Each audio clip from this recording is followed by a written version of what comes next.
Hello, and welcome to Let's Talk with Aaron Johnson. And if you notice, I actually have a guest with me today.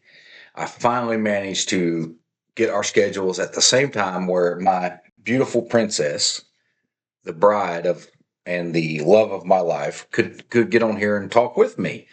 Um, so what we're going to do, Jessica, you want to talk about yourself a little bit? What do you want me to say? You can just. I'm married to him. Let me tell you, the first time I ever saw her, my heart left, and the only way I could ever get it back was to marry her and put her at my side all the time. Um, I fell madly in love with her the first time I ever saw her, and that was pretty much the end of that. And then we had kids and got married, and well, we got married and had kids, however you want to put it. But Had a kid, got married. Yeah, had another kid. Yeah, and then had another kid. And so here we are. 29 and a half years we've been married. Mm-hmm. So we've been married a long time. She's my best friend in all the world. So, naturally, with me doing this podcast, I thought, hey, I'll get one of the smartest people I know to join me and talk. And she's the smartest person I know. So here she is. So, what we're going to talk about is the First and Second Amendments to the United States Constitution. And, her thoughts on it. We got a dog over here flipping and flopping on the couch. And her thoughts on it. And, how, because we actually have some very different opinions about government and policies and such like. And it's kind of fun. We have some lively discussions. We talked about maybe bringing our youngest son in here with us, but as I told her, then I'd probably end up having to fight him. He's very vocal, and also very young. So he's very vocal with very young knowledge and not fully developed. Let's leave it at that. Correct. I mean, we've been in our 20s and know what I'm talking about. So, Jessica, Amendment 1, would you like me to read it? Sure. All right. So, the First Amendment says Congress shall make no law respecting an establishment of religion or prohibiting the free exercise thereof, or abridging the freedom of speech or of the press, or the right of the people peaceably to assemble and to petition the government for a redress of grievances. Now, I will say that most of the time when people talk about the First Amendment, they always talk about freedom of speech. Mm-hmm. But there is a lot of information and a lot of stuff in that First Amendment. Mm-hmm. So let's talk about it. What's your thoughts? Well, the first part of it talks about that Congress shall make no law respecting an establishment of religion. So, and I know that people talk about like the separation of church and state, and a lot of times that's where that comes from. Correct? No, actually, the phrase separation of church and state comes from a letter from Thomas Jefferson to someone else. But that's where they base that thought from, is that that's where a lot of people. This is where legally. That's where a lot of people erroneously think that came from, but it actually came from a letter that's not even part of the Constitution. You're misunderstanding what I was saying. But that people get that thought that that's where that is located. Correct, but I'm not. The history of that. Let me explain the history of that for why that is in the First Amendment is because of the Church of England. Well, you're not letting me finish. You're asking what I thought, and you're not, okay. Well, go ahead. I'm sorry. I was trying to historically help. I'm sorry. Go ahead. If you'd let me finish with my thought, then you would understand where I was going with it. Okay. Okay. So what I was. You wonder why I haven't been on here.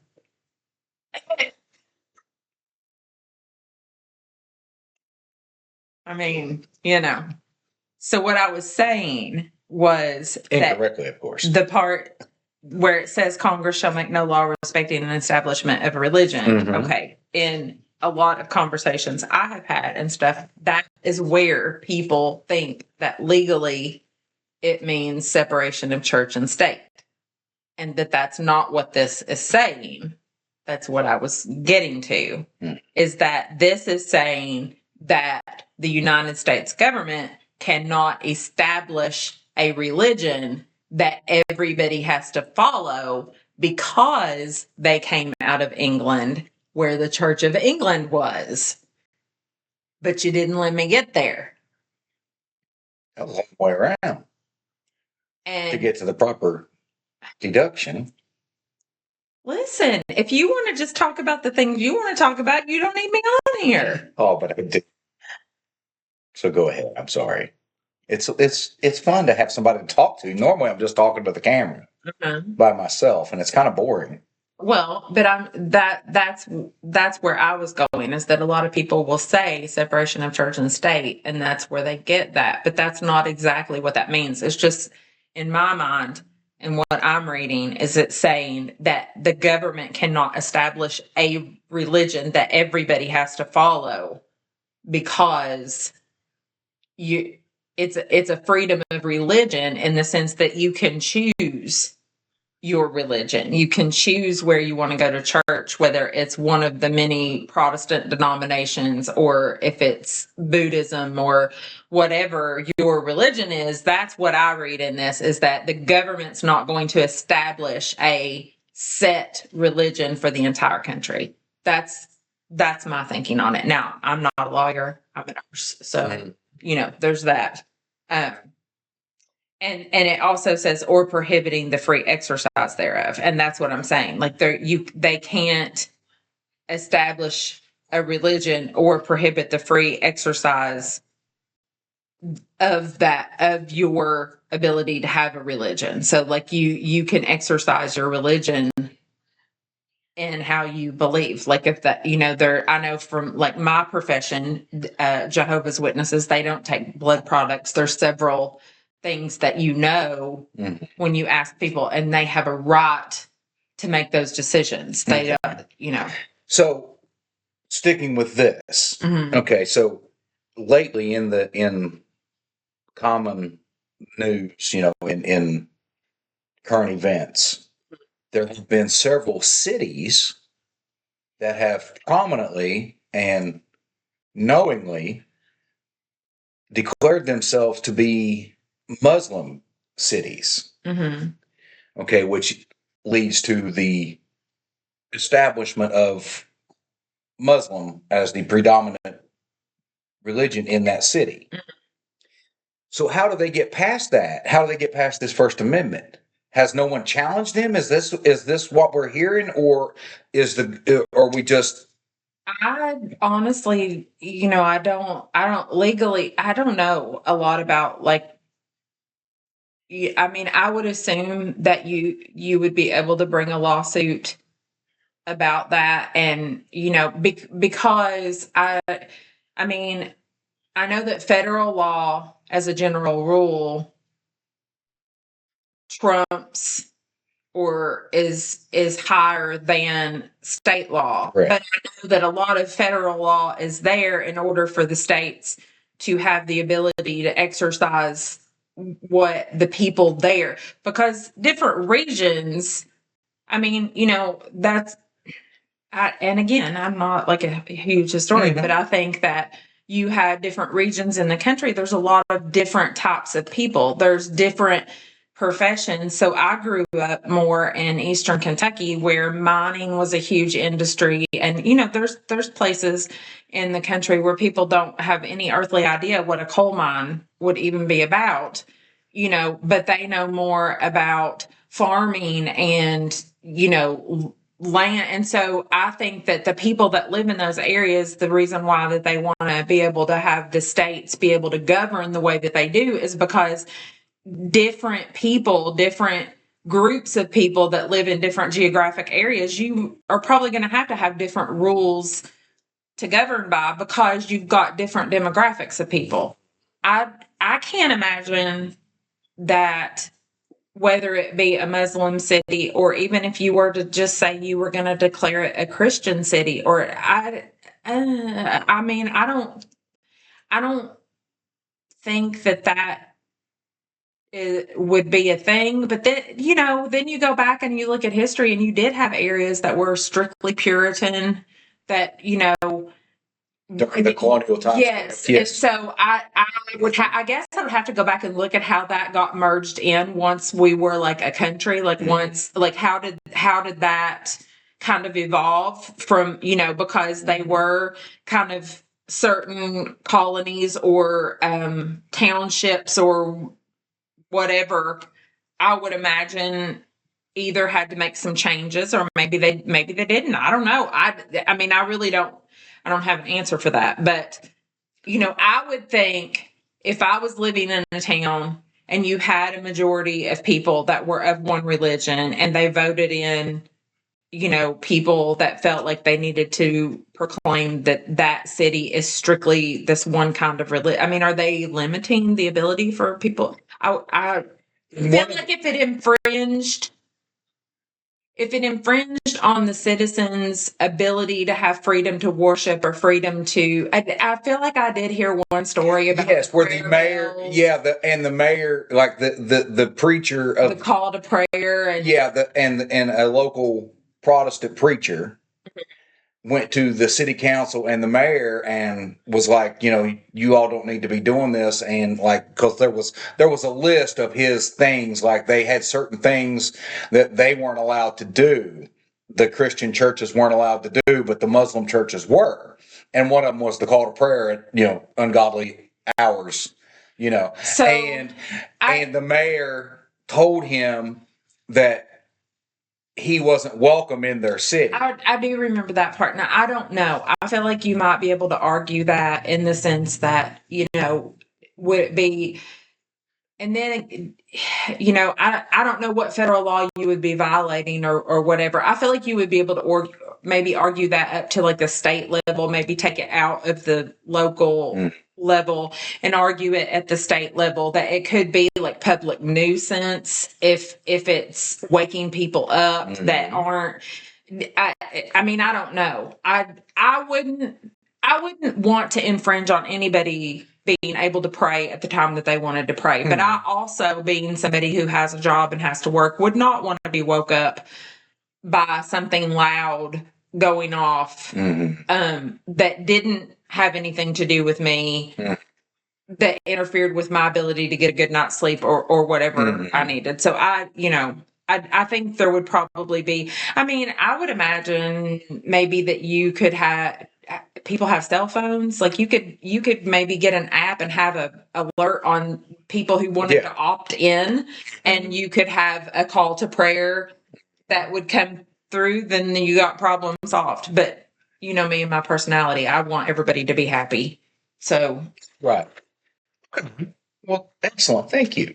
Now, I will say that the reason that this was such a huge deal when they wrote the Constitution, because if you read any of the debates, like, because they had secretaries and they took notes of the meetings of debating this, some of the people who attended, writing the Constitution, they wanted this actually in the Constitution, not as an amendment. And other people were like, well, yes, we are a predominantly Christian nation, but we don't want it necessarily in our founding document, because then it really kind of comes around, like as one of the articles in our founding document, because then it comes around. It kind of sounds like if you are Jewish, you're not welcome. Because really that was honestly it was Catholics, Protestants, and Jewish at the time. Muslim was not on the radar during the time, during the colonization. So, that was their thought on it. So they said, well, let's make it an amendment. And because there's other things that we can put with it. And that's where and you can't, government can't make its own religion. Can't say, hey, this is all you can practice. But at the same time, we can't restrict you from doing it, which they have. Oh, in our history. They've even recently, they have totally affected people. I mean, the people. So, well, we could go on to the part if you move past that, and it says or abridge the freedom of speech. So you have freedom of speech, and personally, I think that is freedom to say whatever you want to say. Now, does that free you from the consequences of what you want to say? And that is the kicker, is it not? It does not. You can say whatever you want to say. Right. You can, I'm all about, you have the freedom. If you want to say the stupidest thing possible, that would be a terrible decision that could have ill effects on you, on your job, on your livelihood, on your family. You can say what you want to say. Well, You have the freedom to say that. But I also think that you need to be able to live with the consequences of what you say. And I think that what we've gotten to in this world that we're in is people want to say what they want to say, and they don't want to think future forward of consequences that they're going to have to live with. And then you end up with like all, and I think that's why everybody's fighting all the time. Like they want to keep people from saying things that they think are hateful. And I'm not even talking about like political parties. You can get, this is just people. Yeah. You can get political parties or religions or people who differ on, what kind of food they like or anything. But you're going to face consequences if like, do I believe that people have a right to burn a flag as freedom of speech? I do. Do I think it's the right thing to do? No, I don't. Would I ever do it? Absolutely not. I wouldn't do it. It makes me ill to have to burn the flag, because there's proper ways to dispose of a mangled and the proper way is to cut it and burn it piece by piece, and so it makes me ill to do that. But that's the proper way to do it. But it's not just. But what I'm saying is, like, I'm a firm believer that people have a right to say what they want to say. But I also think that you need to use some judgment and wisdom in what you're going to say, because one, what I would think is, who is your audience? Who are you saying it to? So a lot of social media is a lot, and I have been guilty of it, especially when I was younger, like I would make political posts and then people comment and and then you get annoyed, and then it's a back and forth and a back and forth. And honestly, when you're making those comments, I started finally just thinking, like, exactly who am I trying to talk to? Because the people who agree with me are going to agree with me. And the people who disagree with me, there is no way that I'm going to make a Facebook post or something that's going to change somebody's mind. It just isn't. The only way that you're going to be able to change somebody's mind is to have a conversation without yelling at each other, and to understand that it's okay. It's okay to feel differently about it. I mean, you and I are married, and generally we lean the same way about the things that we feel about a lot of things, but we still disagree on how to get there a lot of times. She's wrong a lot.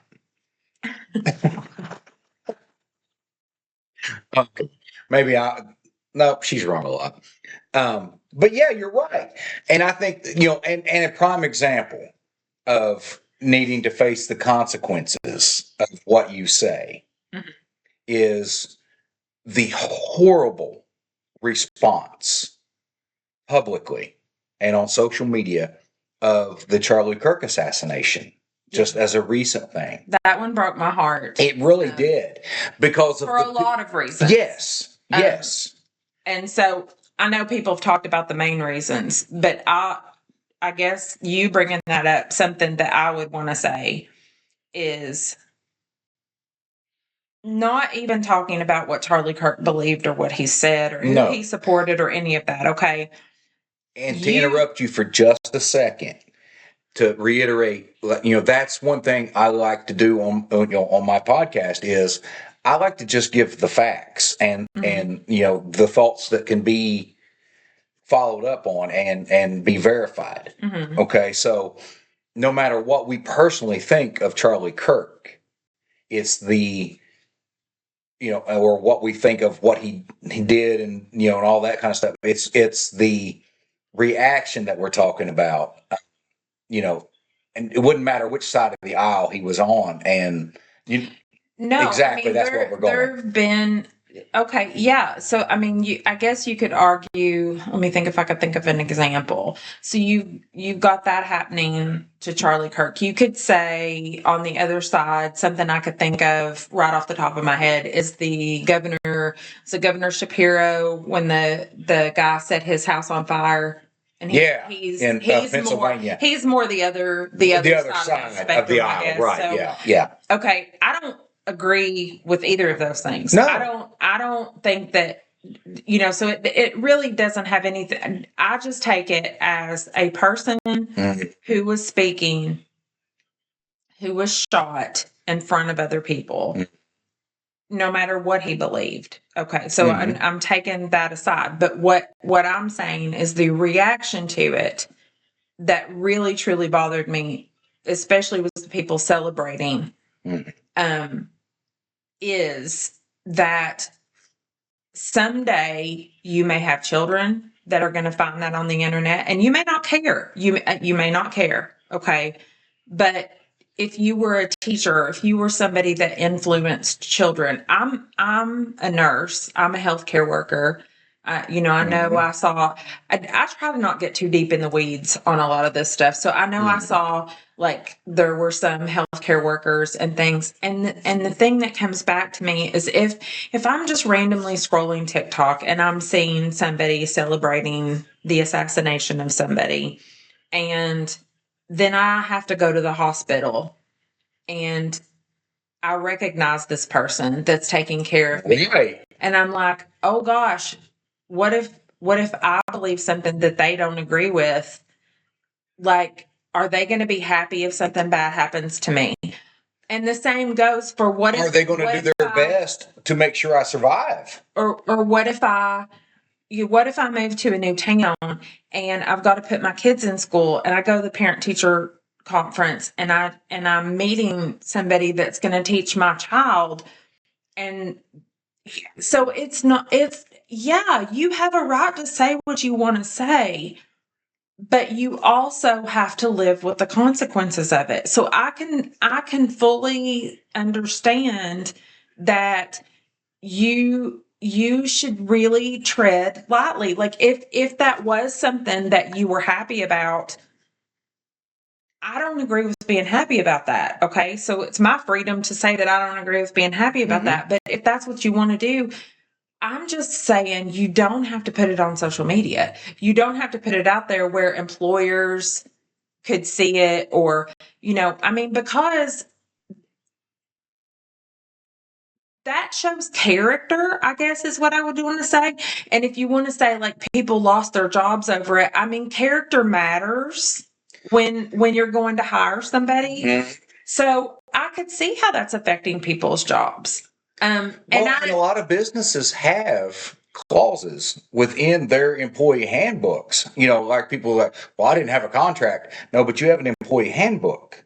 And in that employee handbook, in 99% of jobs, it has a moral and, we'll say a moral clause where the company can terminate you without notification, without notice other than you're out of here, if it appears to them that you have morally done something wrong. So these companies that terminated these people for this, they didn't do anything wrong as far as the company is concerned. Right. They were protecting their name and their product. Right, because you're okay, so and that was one of the things that I have said too. Right. So especially like if you're on social media and you have listed who your employer is, and if you're wearing a uniform or whatever, and things are associated with you with this employer, and you're posting this stuff, then that does reflect on them. And that, so Correct. I don't, and I guess they could see it no matter what. And like I said, I'm trying to not get too deep in the weeds, but I would just imagine that you should kind of think about how you're ordering your life. Like if you're a teacher, if I were a teacher, I probably wouldn't have a connection on any of my social media with like parents of my students or any of that, because that's crossing the line between my professional and my personal life. Ohio, just along that lines, Ohio the state of Ohio just recently passed a law where teachers cannot have friends or parents or their students or the students' parents as friends on their personal social media pages. Right. But they can't have a classroom page where those people can be on that, where all they talk about is school stuff. Yes. But I think that's a great idea, and I agree with you 100% on that. Yeah, because you're clouding the judgment. And so I go back to, there's lots of things that you can do in your personal life that may not be, I can't think of examples, but it was like when I was in nursing school, and one of the things that I remember when we were talking about like ethics and professionalism and getting your license and things. And, one of the things they were talking about is they're like, you may like to go out to the bars on Friday night or whatever. And, if you're in your scrubs and you're going out and you're partying and you're dancing on the tabletops and you're being publicly lewd and, all of that stuff can affect your professional license. And I'm in my state. I'm assuming that would be across the board, but like there are lots of things that I could do in my personal life that would cause harm to my professional license as a registered nurse. So that's kind of what I'm talking about, is like, I feel like most professions, you're aware there are things that you can do. There's a level of professionalism that you need to adhere to. And if there are things that you want to participate in, you need to be mindful of the setting in which you're participating. Correct. So like you can live the life that you want to live, but you also need to be aware of what profession you've chosen or what job you've chosen, and how your behavior in those instances could affect it. So like, I just feel like that's adulting. I just think that that's just being a grown up. Common sense and being grown up about it. Yes. Exactly. So it's kind of like that phrase, that little saying that we've heard before, and you and I both, and it'll probably give you the chills when I say this phrase. It's like, it would be the same thing, like going to a party in your scrubs and posting it all over social media and all that, affecting your license, would be the same thing as eating a sandwich out of the trash. Yeah. Remember, you remember that phrase? Because I didn't say it exactly the way that person said it, but it would be the same thing. Mm-hmm. The sandwich may be whole and it may be in a wrapper, but where did you get it? Mm-hmm.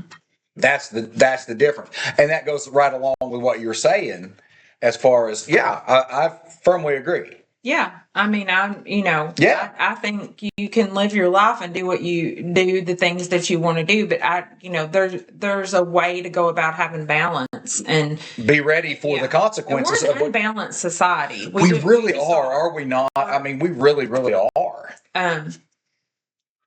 But that, I guess, so what was that we were talking about? The free exercise or bridging freedom of speech. Okay. Or of the press, which, okay, I'll go back to freedom of speech and freedom of the press. During the whole pandemic, the things that are coming out, like, I don't think we should suppress, like, people are like, well, you shouldn't be allowed to say it. People are saying that now. and I'm not even going to get into the whys or the whos of any of it. No, because that's a whole nother it's nother series all in itself. But it doesn't matter what your political leanings are. It doesn't matter to me whether you agreed with the things that they were pushed during the pandemic or if you didn't want to participate. Like, again, freedom, that what happened went against our freedoms. And you can argue for the greater good or whatever.